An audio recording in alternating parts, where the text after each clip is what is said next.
mais on m'a pas joué tout c'est les Ouganda jamana là-bas là il a pas beaucoup nous ka primo kon masala nous jouer. Bon, oui, ça c'est le basket. Les dodo là, sur le plan sportif, les dodo là. Ni, j'étais sur un problème là. Yaya. J'étais sur un problème là, car pourquoi parce que Zoruka Warbeto Malla, ou bien pour Palantano Warbeto Malla. Mais ce qui concerne les basketteurs, il va être des promesses taouis, ou pas Warkanga Douma. Mais d'autant plus que vous avez déjà fait le déplacement, il faut partir défendre le pays d'abord. Ensuite, à top na kofi. Yaya, on connaît les Gadjati. Les Gadjati mouillés. Il faut d'abord, comme vous avez déjà fait le déplacement, comment vous déplacer la catapole à Kamakama. Donc, à vous, ok. Donc, moi, je suis malité. À vous, vous n'êtes pas Gadjati. Pour ne pas qu'il y ait confusion. Yaya. Tu as vu? Mais les gars, tu as dit, on connaît les gars, tu as dit. Oui, Yaya. Oh, merci. C'est gentil. Ani Uganda kunga affronter basket kunga nkola. O talike ka tolonchi bolola. O konna na anga basketeru ma refike ka jouer en nyoro la fusiri Uganda jamana kono. Ya jiranga ba mali ba la. Kila kola ka ko kun kontena jouer mali kunga nkola. Klein mo fana. Bon, nto au dossier maîtrisé kosebe mais aglina e mu la iga nyefoli la.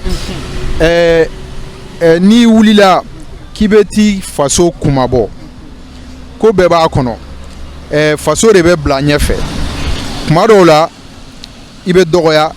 Kumado la ibe sengemge o fente di ma mais faso togo kama ibe do ala.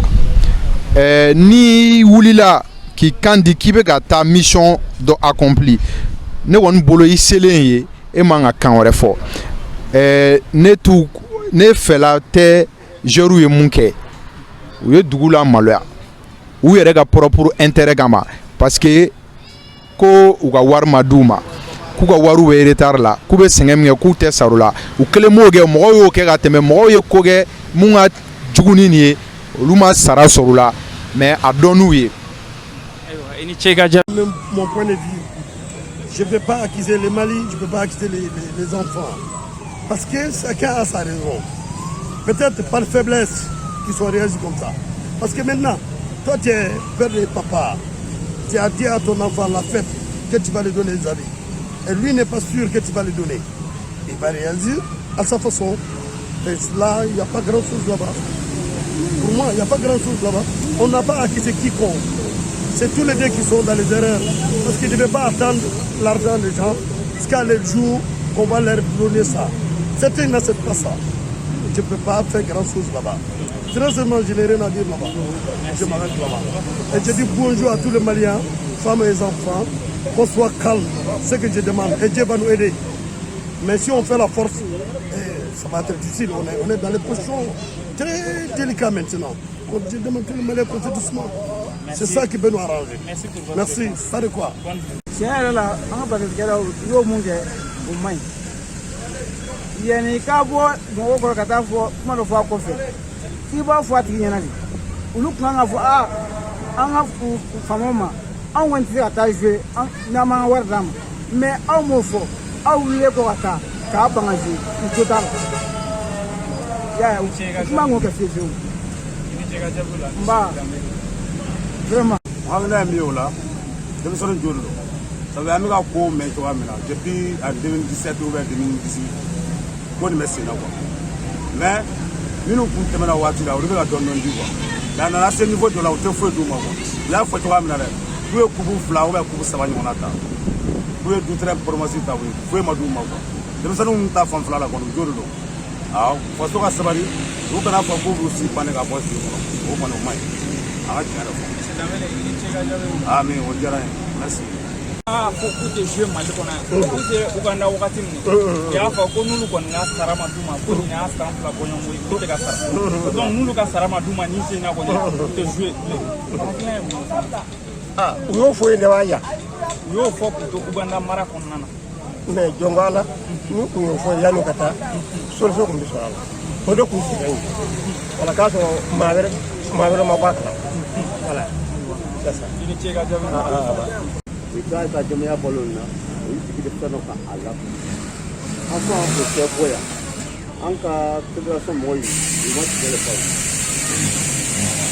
ka faro kala bara ko ni sama ta kana wati da even ne kana wati da even ne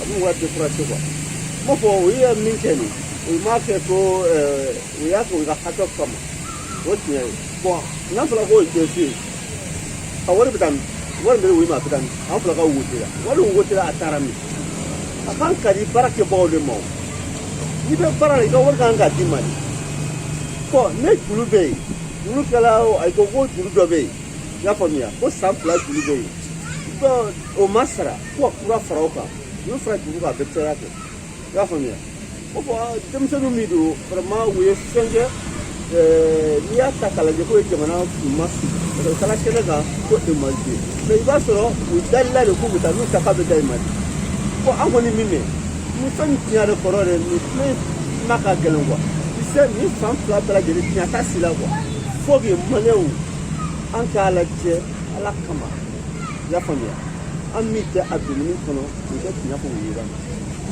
mane flani maya ko wani ko tunu ila mane ko wani ni tiya ko mane ni na dro na tere ma ga fari ga fara me ni tala takana to ale yitigi de puden de kan ka betre law a betre law ni seti o seti ni sebi o seti de be o ma boya e so fa ni na teni fa